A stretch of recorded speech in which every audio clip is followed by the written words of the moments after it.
Alva Edison பள்ளியிலிருந்து வெளியேற்றப்பட்டார். உண்மை.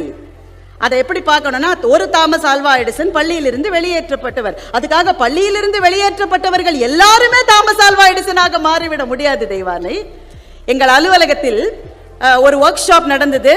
அதில் நாங்கள் 4-5 பேர் இருந்தோம். எங்களை ஒவ்வொருத்தரையும் ப்ளீஸ் இன்ட்ரடியூஸ் யுவர் செல்ஃப் என்று சொன்னார்கள். நாங்கள் ஒவ்வொருத்தரும் நீளமாக பேசணும். நான் தான் இந்திரன், நான் தான் சந்திரன், எங்கள் அப்பா யாரு தெரியுமா, எங்கள் தாத்தா யாரு தெரியுமா, எங்கள் பரம்பரை எப்படி தெரியுமா என்று எங்களை நாங்களே ரொம்ப ஜாஸ்தியாக சொல்லிக்கிட்டோம். அங்கே படித்தோம், இந்த வேலையெல்லாம் செஞ்சுருக்கோம். 5ஆவதாக பேசிய ஒருவர் எழுந்தார். அவர் தன்னை பற்றி ஒரே ஒரு வார்த்தை தான் சொன்னார். I am from Harvard business school, thank you. அந்த ஒரு வார்த்தை போரும். பள்ளிகள் கல்லூரிகள் எவ்வளவு சிறந்தவை என்றால், இந்த பள்ளியிலிருந்து வருகிறோம் என்ற ஒற்றை வார்த்தை போரும் ஒரு மாணவனுடைய தகுதியை சொல்லுவதற்கு. வளர்ந்து வருகிற இந்த பள்ளியில் நாளைக்கு நீங்கள் எதிர்காலத்தில் பிரம்மாண்டமான இடங்களை பெறுகிற போது பொது மேடைகளில் உங்களை பற்றி சொல்ல சொன்னால், உங்கள் அப்பா யார் அம்மா யார் என்று சொல்லுவது அவர்களுக்கு நீங்கள் மரியாதை செய்கிற விஷயமாக இருக்கும். ஆனால் நீங்கள் நான் சன்பி மாணவன் அல்லது மாணவி என்று சொன்னால் கூட்டம் கைதட்டுமே.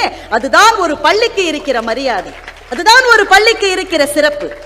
வீடு பத்திரமான இடம். உங்கள் பள்ளியில் எழுதி போட்டிருக்கிறீர்கள், life doesn't give any security, it gives only challenges என்று. ஆனால் வீடு திரும்ப திரும்ப உங்களை பத்திரப்படுத்தி கொண்டே இருக்கிறது. உங்களுக்கான சவால்களை பள்ளிதான் கொடுத்து கொண்டிருக்கிறது. இன்றைய வீட்டினுடைய சூழல் பிள்ளைகள் படிப்பதற்கு தகுதியானதாக இல்லை என்பதை வருத்தத்தோடு இந்த மேடையில் நான் பதிவு செய்கிறேன். 24 மணி நேரமும் ஒலித்துக் கொண்டே இருக்கிற டிவியை நிறுத்தவே முடியாது. நம்ம வீட்டில் ஏதாவது ஒரு சீரியலை யாராவது ஒருத்தர் வீட்டில் பார்த்துக்கிட்டே இருப்பாங்க. நாதஸ்வரம் பார்க்கலன்னா வீட்டில் இருக்கிற பெரியவங்களுக்கு ஹார்ட் அட்டாக் வந்துடுது. இப்போ பிள்ளைகள் வேறு வழி இல்லாமல் அத்தனை சீரியலையும் பார்க்கிறார்கள். பார்த்து அவர்கள் மனசிலே பதிவது என்ன தெரியுமா? பழிவாங்காம விடமாட்டேன் என்ற ஒற்றை சொல் தான் அவர்களுடைய மனசிலே பதிகிறதே தவிர, மன்னிப்பு என்கின்ற பெரும் கருணையை பள்ளிதான் அவர்களுக்கு கற்றுத்தர முடியுமே தவிர இனிமேல் வீடுகள் கற்றுத்தர முடியாது. பிள்ளைகள் செல்போன் கேட்டா உடனே நம்ம வாங்கி தரோம். என்ன காரணம்? வேற வழி இல்லை நமக்கு. ஆனால் பள்ளி இங்க ஒரு போர்டு வைக்க முடியும், if you bring cellphones it will be confiscated என்று இந்த பள்ளியில எழுதி வைத்திருக்கிறார்கள். எந்த காரணம் கொண்டும் திருப்பி தர மாட்டோம். இந்த கண்டிப்பை இனிமேல் நாம் வீடுகளில் சொல்ல முடியாது. அதை பள்ளிகள் தான் தர முடியும், பள்ளிகள் தான் கொடுக்க முடியும்.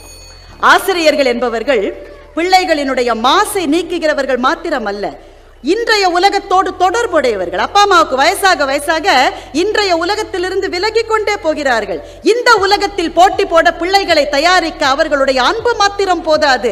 ஆசிரியர்கள் இந்த உலகத்தோடு தொடர்பு கொண்டு இன்றைய கரண்ட் அஃபேர்ஸ்ல அவங்க பிள்ளைகளை தேற்றினால்தான் பிள்ளைகள் நாளைக்கு நன்கு வர முடியும் என்று சொன்னால், வாழ்நாள் முழுவதும் ஆசிரியராகவே இருந்திருக்கிற எங்களுடைய நடுவர் ஐயா வேறு விதமாக தீர்ப்பு கொடுப்பாரா என. நன்றி, வணக்கம்.